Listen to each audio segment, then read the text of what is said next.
Aspirin மிகவும் பிரபலமான ஒரு மாத்திரை. ஆனால் இன்னைக்கு டாக்டர் பலருக்கு ஆஸ்பிரினை நிறுத்திடுங்க அப்படின்னு சொல்கிறாங்க. இப்போ இந்த ஆஸ்பிரின் யார் தொடர்ந்து சாப்பிடணும், யார் நிறுத்தணும், இந்த வீடியோவை முழுசாக பாருங்கள். ஏன்னா சில தவறான முடிவுகள் உங்கள் உயிருக்கு கூட ஆபத்தாக முடியலாம்.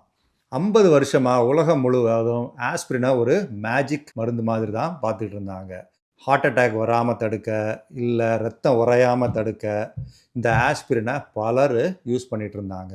ஆனால் 2022 அமெரிக்கன் ஹார்ட் அசோசியேஷன், அதாவது உலகின் மிகவும் பெரிய இதய அமைப்பு, அவங்க கைட்லைன்ஸை திருப்பி எழுதினாங்க. என்ன சொன்னாங்கன்னா, 60 வயதுக்கு மேலே உங்களுக்கு இருதய நோய் ஏற்கனவே இல்லாமல் இருந்தால் ஆஸ்பிரின் உங்களுக்கு தேவை இல்லை அப்படின்னு சொன்னாங்க. ஏன்னா இந்த ஆஸ்பிரின் எடுக்கிறதுனால ஈஸியாக உங்கள் மூளையில் இரத்த கசிவு வர்றதுக்கும், இல்லை உங்கள் வயிற்றில் அல்சர்லேருந்து ப்ளீடிங் ஆகிறதுக்கும் அதிக வாய்ப்புகள் உண்டு. அதனால தான் அவங்களுக்கு இருதய நோய் இல்லைன்னா ஆஸ்பிரின் தேவையில்லை அப்படின்னு அந்த கைட்லைன்ஸில் சொன்னாங்க. இப்போ கேள்வி என்னென்னா, உங்களுக்கு இந்த ஆஸ்பிரின் சரியான மருந்தா இல்லையா? இதை முடிவு பண்ணுறதுக்கு டாக்டர் இந்த 3ல் 1 உங்களுக்கு இருந்தால் மட்டும் ஆஸ்பிரின் எடுங்கன்னு சொல்லுவாங்க. இந்த 3ம் என்னென்னு பார்க்குறதுக்கு முன்னாடி ஆஸ்பிரின் யாரெல்லாம் உடனே நிறுத்தணும்னு சொல்கிறேன். இது மிகவும் ரொம்ப முக்கியம். 1, உங்களுக்கு 60 வயதாகி ஏற்கனவே ஹார்ட் அட்டாக்கோ இல்லை ஸ்ட்ரோக்கோ அல்லது இருதயத்தில் ஸ்டென்ட்டோ வைக்கலைன்னா உங்களுக்கு ஆஸ்பிரின் தேவை இல்லை. ஏற்கனவே யாரோ சொன்னாங்கன்னு ஆஸ்பிரின் எடுத்துக்கிட்டு இருந்தீங்கன்னா தயவு செய்து உங்கள் டாக்டரிடம் போய் அதை சொல்லி ஆஸ்பிரின் தொடர்ந்து சாப்பிட்லாமான்னு கேளுங்க.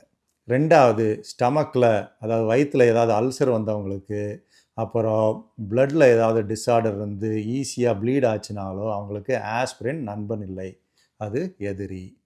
3வது, ஏற்கனவே குமிடினோ இல்லாட்டி வார்ஃபரின் அது போன்ற மருந்துகள், அப்புறம் ஆபிக்சபேன், ரிவராக்சபேன் மாதிரி பிளட் தின்னர் சாப்பிட்டீங்கன்னா, அதுக்கு மேலே நீங்கள் ஆஸ்பிரின் சாப்பிட்டீங்கன்னா உங்களுக்கு ப்ளீட் ஆகிற ரிஸ்க்கு இன்னும் அதிகமாகும். இந்த 3 கேட்டகரியில் நீங்கள் இருந்து ஆஸ்பிரின் எடுத்துக்கிட்டு இருந்தீங்கன்னா தயவுசெய்து உங்கள் டாக்டரிடம் போய் பேசுங்க. அப்புறம் குறிப்பாக ஆஸ்பிரின் எவ்வளோ எடுக்கணும், எப்போ எடுக்கணும்னு சொல்கிறேன். இது வரைக்கும் இந்த வீடியோ உங்களுக்கு பிடிச்சிருந்துச்சுன்னா தயவுசெய்து பெல் பட்டனை அமுக்கி இந்த சேனலுக்கு சப்ஸ்கிரைப் பண்ணுங்கள். இப்போ யாரெல்லாம் ஆஸ்பிரின் எடுக்கணும் அப்படின்னு பார்ப்போம்.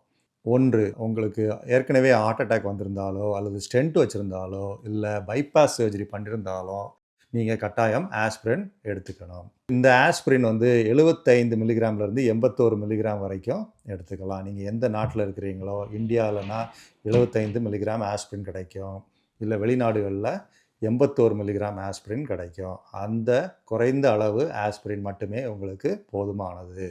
இந்த சிச்சுவேஷன்ஸில் ஆஸ்பிரினை உங்கள் டாக்டர் சொன்னால் வழிய நிறுத்தாதீங்க தயவுசெய்து. அப்புறம் 2வது, உங்கள் கை கால்லையோ இல்லை உங்களுக்கு கழுத்தில் போகிற இரத்த குழாய்கள்லையோ அடைப்புகளோ ஏதோ இருந்தாலும் நீங்கள் ஆஸ்பிரின் எடுத்துக்கொள்வது அவசியம். கால்களில் சிலருக்கு ஸ்மோக் பண்ணி அவங்க காலில் உள்ள இரத்த நாளங்களில் அடைப்பு ஏற்படுறதுக்கு வாய்ப்புகள் உண்டு. அந்த மாதிரி ஏற்பட்டிருந்த அடைப்புகள் இருந்தாலும் நீங்கள் ஆஸ்பிரினை எடுத்துக்கணும். அப்புறம் நீங்கள் 40லேருந்து 70 வயதுக்குள்ளே இருந்தீங்கன்னா உங்கள் டாக்டர் உங்களுக்கு சுகரோ இல்லை பிளட் ப்ரெஷரோ இல்லை ஸ்மோக்கிங் ஹிஸ்ட்ரியோ இருந்து உங்களுக்கு இருதய நோய் வருவதற்கு சான்ஸ் ரொம்ப அதிகம் நினச்சார்னா சில நேரம் உங்களுக்கு ஆஸ்பிரினை ப்ரிஸ்கிரைப் பண்ணலாம். ஸோ இது டாக்டரின் பரிந்துரைப்படி தான் இந்த ஆஸ்பிரினை எடுத்துக்கொள்ள வேண்டும். ஸோ ஆஸ்பிரின் யாருக்கெல்லாம் தேவைன்னா, ஹார்ட் அட்டாக் வந்தவங்களுக்கு, ஸ்டென்ட் வச்சவங்களுக்கு, பைபாஸ் சர்ஜரி ஏற்கனவே பண்ணவங்களுக்கு, இல்லை அவங்களுக்கு ஸ்ட்ரோக் வந்திருந்தாலோ ஆஸ்பிரின் எடுத்துக்கலாம். அதே மாதிரி கை கால்கள்லையோ அல்ல கழுத்தில் உள்ள கரோட்டிட் ஆர்டரிலையோ அடைப்பு இருந்தாலும் ஆஸ்பிரின் எடுத்து கொள்ளலாம். அப்புறம் 40லேருந்து 70 வயதுக்குள்ள உள்ளவங்களுக்கு இருதய நோய் வருவதற்கு வாய்ப்புகள் அதிகம் இருக்குன்னு உங்கள் டாக்டர் நினச்சாருனாலும் சில நேரம் ஆஸ்பிரின் உங்களுக்கு கொடுப்பாங்க. இன்று என்னோடு இணைந்ததற்கு மிக்க நன்றி. நான் டாக்டர் ஜோசப் ஞானராஜ். இது டாக்டர் லாஜிக் 360. உங்கள் ஆரோக்கியம் எளிதானதாகவும் அறிவானதாகவும் ஆகும் இடம். உங்களுக்கு கேள்விகளோ கருத்துக்களோ இருந்தால் கமெண்ட் செக்ஷனில் தெரிவிக்கவும்.